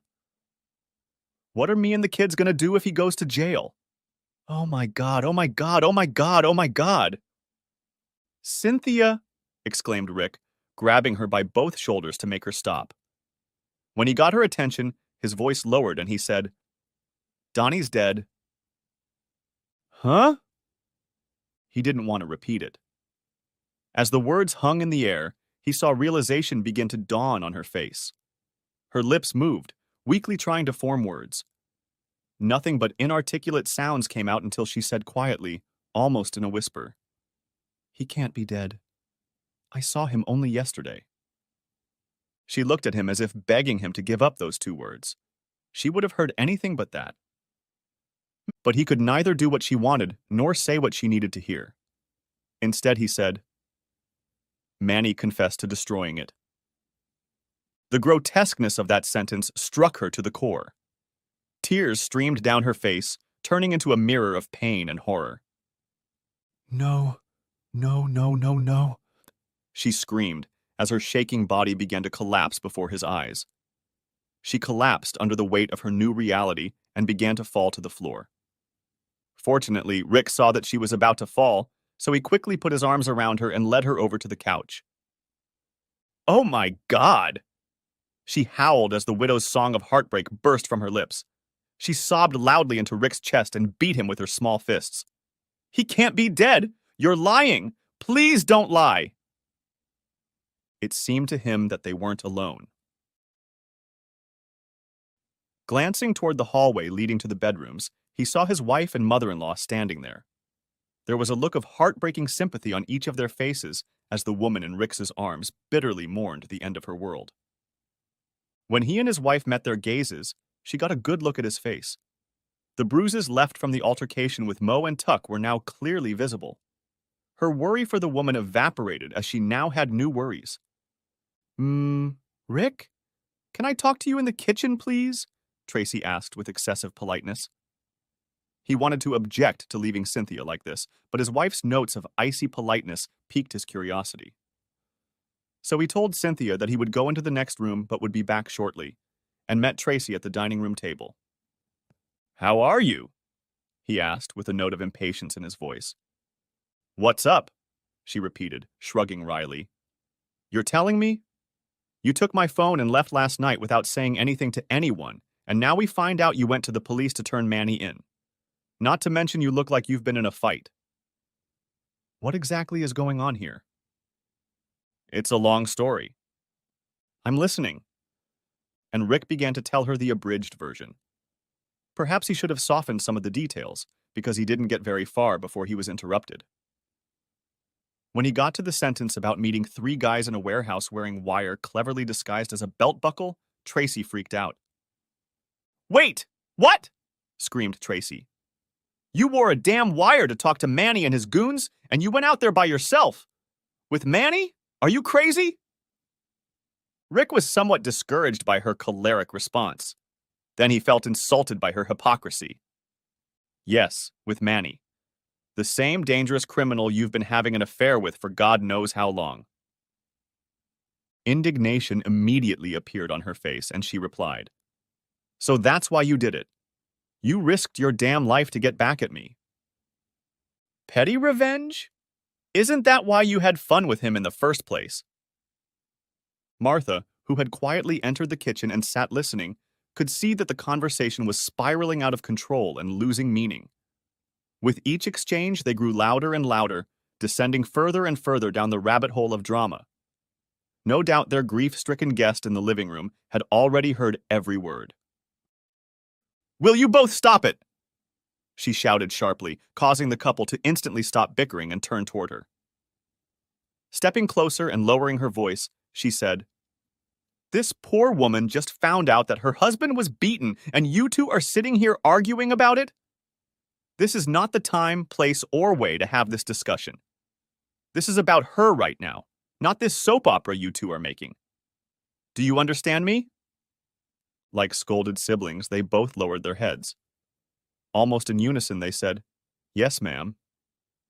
She sighed, as if enjoying the silence, and said, "Good." Then, turning her attention to her son-in-law, she continued, "That woman needs to go to the police. No doubt they'll be looking for her with a lot of questions. It would be best if she could get ahead of them and have someone by her side. I know you've had a rather, adventurous night, but we can't let her do this alone. So I think the two of us should go with her to the station." Nodding at her wisdom, Rick said, "I was just thinking the same thing." She stroked his unshaven cheek affectionately, as if rewarding him for being smart and agreeing with her. Then she gave him a cheerful look and said, "Before we do anything, I think you should do something very important first. It's probably the best thing you can do for anyone right now." "What's that?"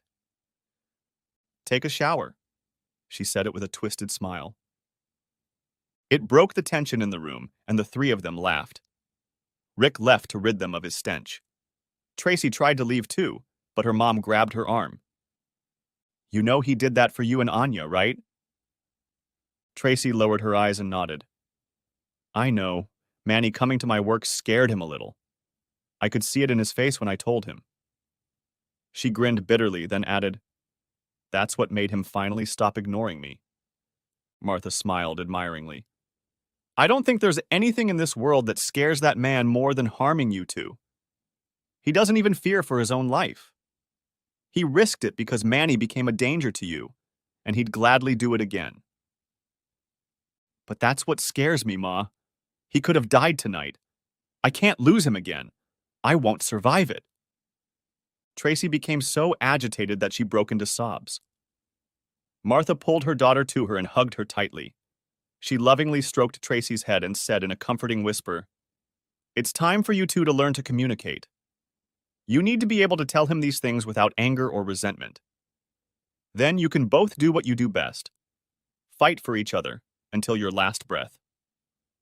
Tracy nodded, resting her head on her mother's shoulder. A determination like she'd never felt before settled in her. This was exactly what she was going to do. She was going to fight for her family and her marriage. But first, she had to conquer herself.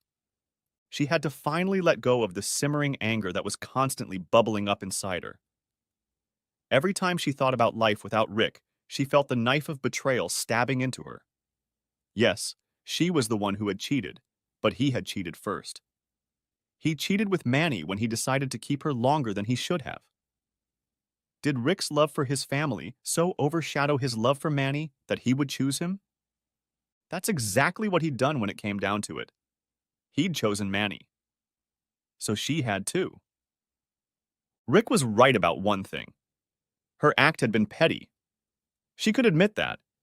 But that didn't even make her feel better. She loved a man who didn't love her with the same fierceness. But she'd told Rick yesterday that she'd always choose him in the end, even if he didn't choose her. And nothing about that sentence would change. Next chapter.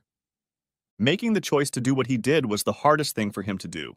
It was like he was forcing himself to be something he wasn't. But when Manny showed up at Tracy's work yesterday, he had to make a decision about what was more important. In fact, he was once again faced with the same choice he'd made almost half a decade ago: street honor or family. For him, that choice had never been about Manny. Sure, Manny had been his best friend at the time, but Rick would have done what he did for any member of his team. When it came down to it, Rick didn't choose Manny over Tracy, he chose himself. Being a husband and father is a pale comparison to being a goddamn wolf. But yesterday, Manny had gone to Walmart not to help Tracy, but to send Rick a message. He wanted Rick to know that he could get to her if he wanted to, and even his past friendship with the two of them wouldn't stop him. She was a pawn to him because she was Rick's queen. When Manny really wanted something, he left a person with only two options: do what he said and sleep well at night, or don't. However, Rick had inadvertently made the blurred choice crystal clear.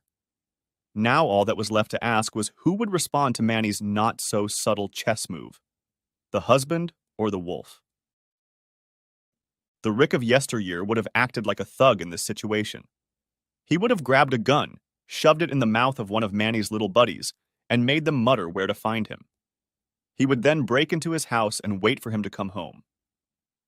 Manny would find Rick sitting on the couch drinking his best wine with an evil grin on his face and a gun in his lap. It would have ended in a spectacular shootout with one of two outcomes. Both would have meant that this time he was out of the family for good. But the Derek who stood here now was no longer the same. This Derek would always choose Tracy and would never voluntarily leave her. That was the only honor worth swearing to. Next chapter. That afternoon, Rick and Martha traveled with Cynthia to the police station. By this time, Mo had already been questioned in detail about his taped statements regarding the butcher. The police managed to track down the store, arrest the people who worked there, and find Donnie's body. Or rather, parts of Donnie's body. He had been chopped up into several pieces, packed up, and was going to be taken to various places for disposal. That's how Manny disposed of his bodies. This was the target of Casey's Fine Meats, aka the butcher store. It was one of his many fronts. Cynthia recognized Donnie's head. She then vomited and lost consciousness. Killing and destroying Donnie weren't the only things Mo confessed to. As soon as he was seated in a dingy, monochromatic interrogation room with a two-way mirror, he began warming up his Whitney Houston vocal cords. And I will always love you. Turns out he and Tuck weren't as dumb as they'd been made out to be. They were the ones who stole Manny's merchandise. They were tired of working for him, tired of being constantly put down and feeling like they were next on deck in the batting cage. They did it in hopes that the Sanchez family would get rid of their problem and maybe see them as something more than a hired force. But what Mo regretted most was Donnie's death. He knew the blame would be placed on Donnie, and it was perfect for his plans. Everyone would look the other way, but no one would get hurt. After all, Donnie was Manny's cousin. He was the one person Manny wouldn't kill. Right? Now Donnie's ghost would haunt him forever. In the months that followed, Manchester Childs became one of the most infamous names in the news. The case had all the hallmarks of a blockbuster thriller, and it all ends with the villain being caught in an epic showdown with the police. There was no way such juicy news was going to die anytime soon. It seemed like every week a new sensational piece of information popped up. The police raided a butcher shop. Low-level drug dealers were arrested, leading to more confessions. By the time it was all over, Manny had become the youngest and most notorious gangster caught in recent history. He had a better chance of being abducted by aliens than living as a free man again. Unless, of course, he snitched on the Sanchezis. Rick, for one, was glad the cops kept their word and didn't mention him. He had no desire for fame and just wanted to keep his head down and not get involved in sensationalism.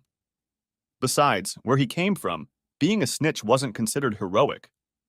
Even against someone as famous as Manny was, people still didn't approve of him. Naturally, there were whispers about his involvement, but no one said a word to his face. Correct it or not, he was still Rick. Plus, his reputation made most people discount it. He'd already done time for Manny. What would make him snitch on the investigation?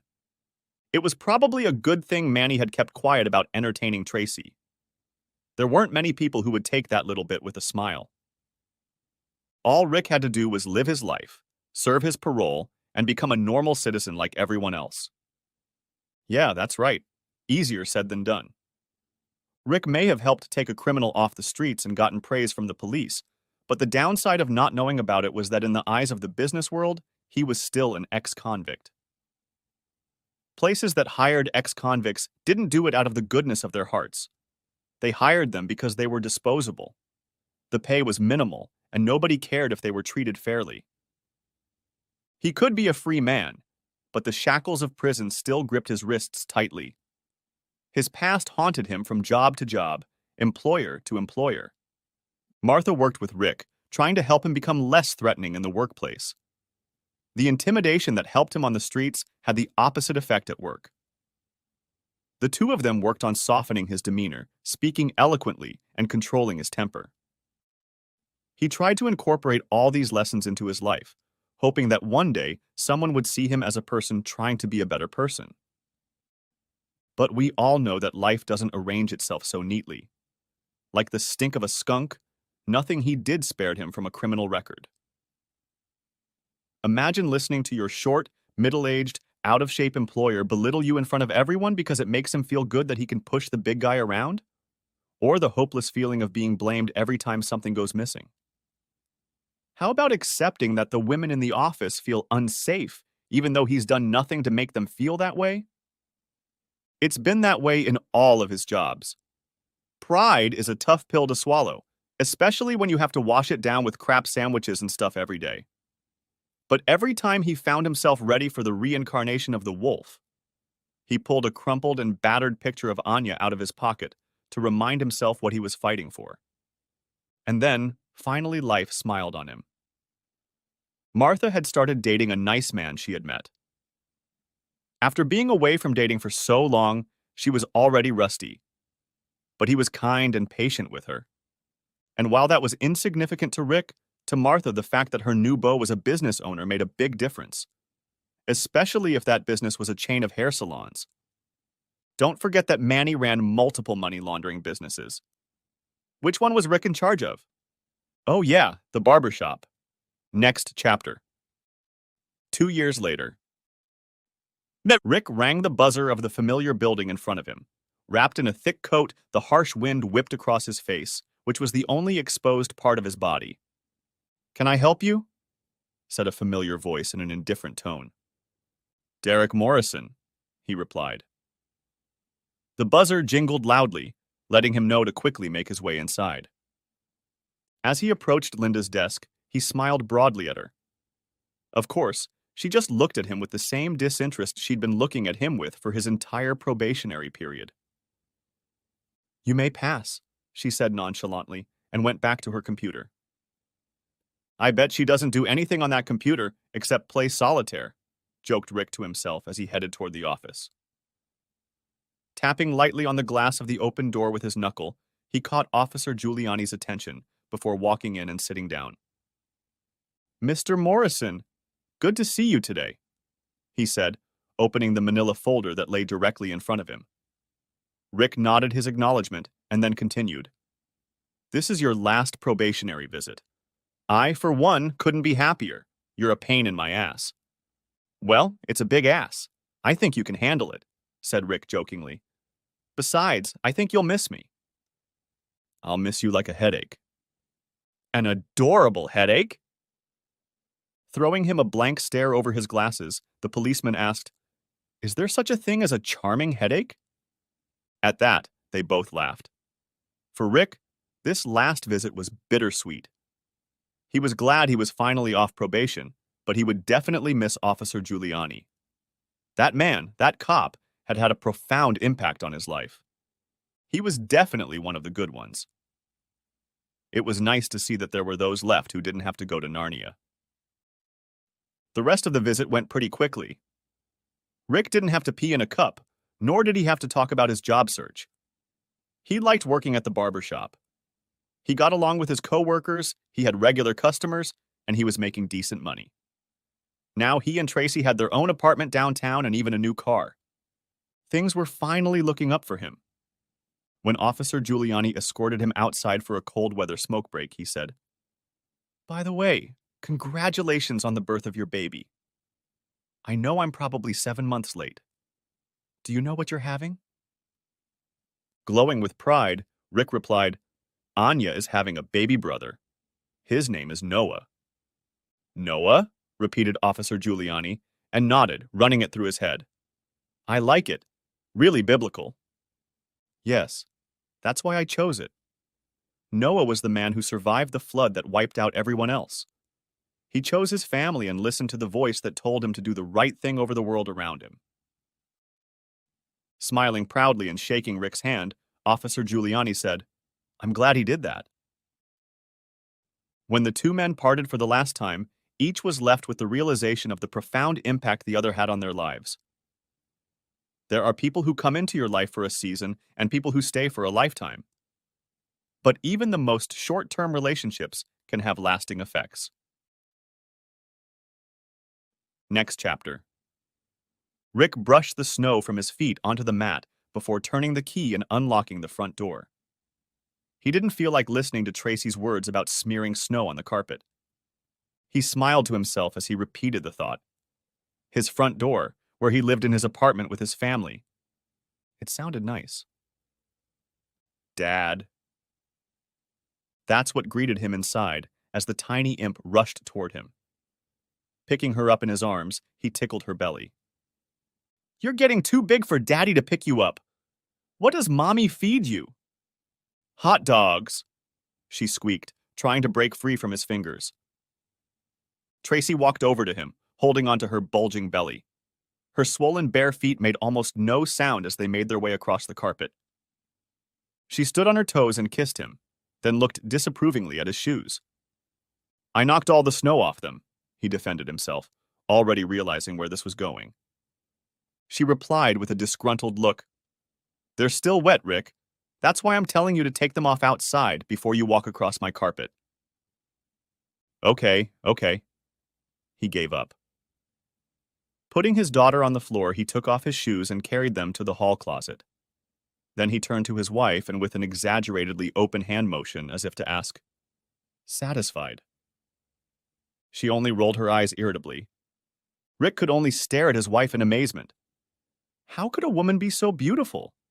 Perhaps he was biased. After all, she was pregnant with his second child.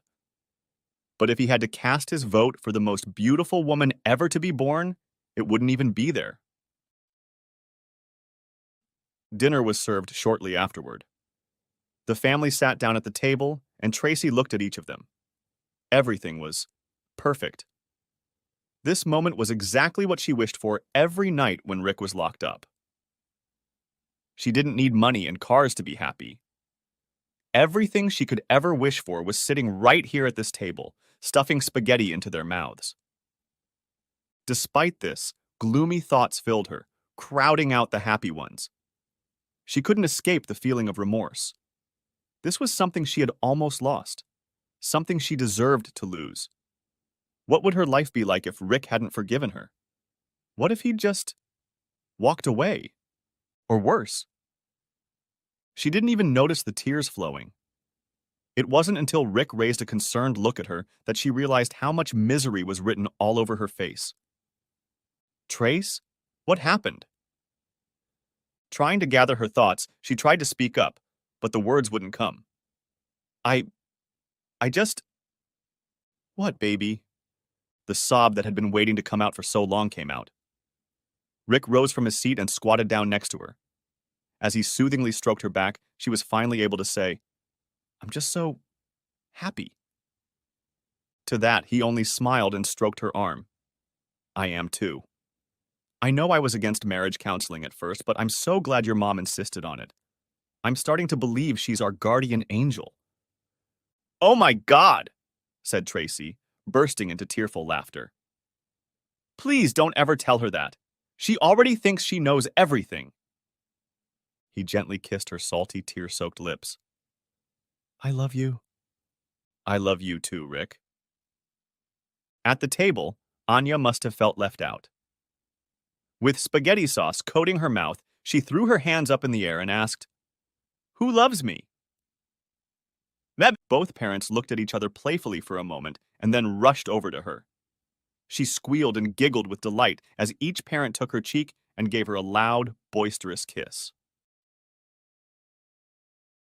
Breaking news. The body of Manchester Childs, a notorious gangster who led an underground drug trafficking ring for nearly a decade, was found this morning. His trial lasted nearly 9 months until he suddenly changed his plea from not guilty to guilty. Insiders say he took the deal with the district attorney because he was willing to provide evidence against his supplier in exchange for a lighter sentence. No one has seen or heard from Mr. Childs for nearly a year. He was believed to be under police protection. Investigators have not said whether they suspect police involvement in his death. However, they did not rule out that possibility. Records show that Mr. Childs' empire brought in $3 million to $4 million a week. He left no next of kin behind. The investigation is ongoing. We will let you know when more information becomes available. The end. If you missed the first part of this video, you can find the link in the comments or in the description. Thanks for watching. I hope you enjoyed it, so subscribe to my channel and watch the next video.